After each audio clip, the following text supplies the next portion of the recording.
When I first learned that I'd be going all the way up to Massachusetts from South Florida for a school-sponsored competition, the first thing that went through my head was the first thing that would go through any sane person's head, I suppose. How many birds will I be able to film for my YouTube channel? Little did we know we'd endure record low temperatures. Anyways, enjoyed these cool birds I saw.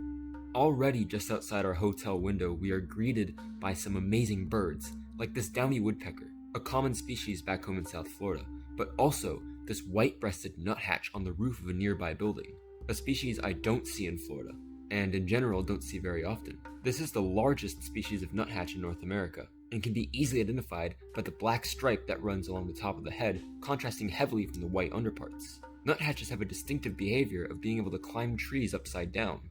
But oh my goodness, check out what just flew into this tree. This is my lifer black-capped chickadee. Now this is almost identical to the Carolina chickadees I've seen back in Florida. However, Carolina chickadees do not extend up north to Massachusetts like this. But aside from just range, black-capped chickadees can also be identified by their plumage. Unlike the Carolina chickadee, black-capped chickadees have pretty strong yellowish or tan underparts, and a very bold white wing marking, as well as more contrasting white cheeks to the black cap and throat. Carolina chickadees are quite a bit duller overall in coloration than their black-capped cousins.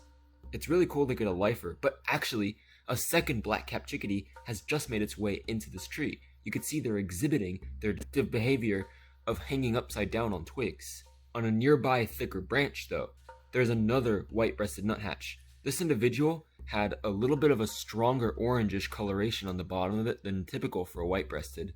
So at first I was fooled into thinking that this was my lifer red-breasted nuthatch, but that species would have pretty stronger red brick coloration or orangish coloration below, and a black line through the eye.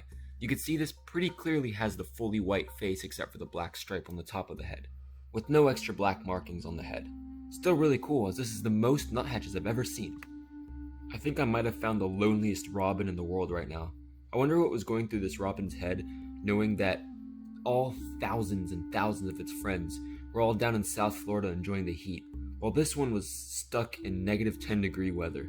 Maybe it just didn't feel like making the trip down. Not sure, but anyways, it was quite funny seeing a robin all the way up here after seeing thousands in Florida the last few weeks.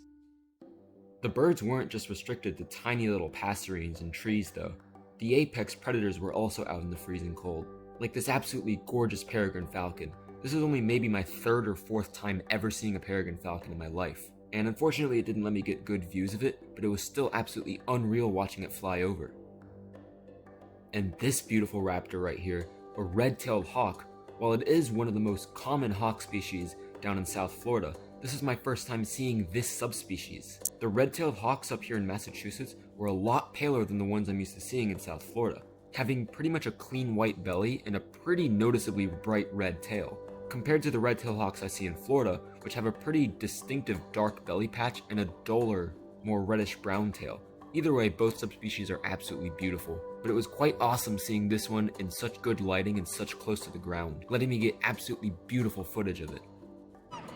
These herring gulls were everywhere on the sidewalk, and they were going absolutely insane and being extremely loud, and I thought it was quite amusing, despite people just walking right past them and not even batting an eye.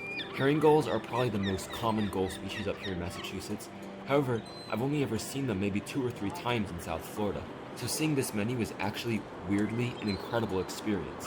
As adults, herring gulls are relatively easy to identify, having mostly pale gray upperparts with distinctive black and white markings towards the wingtips and pale pink feet. As in most gulls, the juveniles are quite difficult to identify and are best identified when around adults. Most juvenile gulls are just brown and streaky with no distinct field marks. These gulls were weirdly comfortable around all of us, and it was cool to watch them do their thing in an urban environment. One moment I just still cannot comprehend is just the sheer amount of turkeys on the street. And these are wild turkeys. These are of the native eastern subspecies of the region. However, they seem to have made their way out from the forests and into the sidewalks. Back home in South Florida, where we get the Osceola subspecies, the only times I ever see turkeys is when we're out in the middle of nowhere, either in the Everglades or up in the pine forests of northern Palm Beach County. So I was just confused, not only just to see turkeys on the sidewalk, but just all the people who are walking right past them like they were just, I don't know, pigeons. We were the only people out walking around just getting excited about these turkeys. It's so funny how different they are, like up in different parts of their ranges, where they have different amounts of adaptability to urban environments. This was also my first time ever hearing wild turkeys make noises, light gobbling noises and little almost chicken-like clucking noises. The turkeys up here are also much more prepared for the cold than the ones in South Florida, obviously, but it's visible by how just bulky these ones are and how fluffy their feathers are compared to the much more slender turkeys I tend to see in South Florida. I don't know. Overall, I'm just surprised we managed to find so many birds in the freezing cold like this.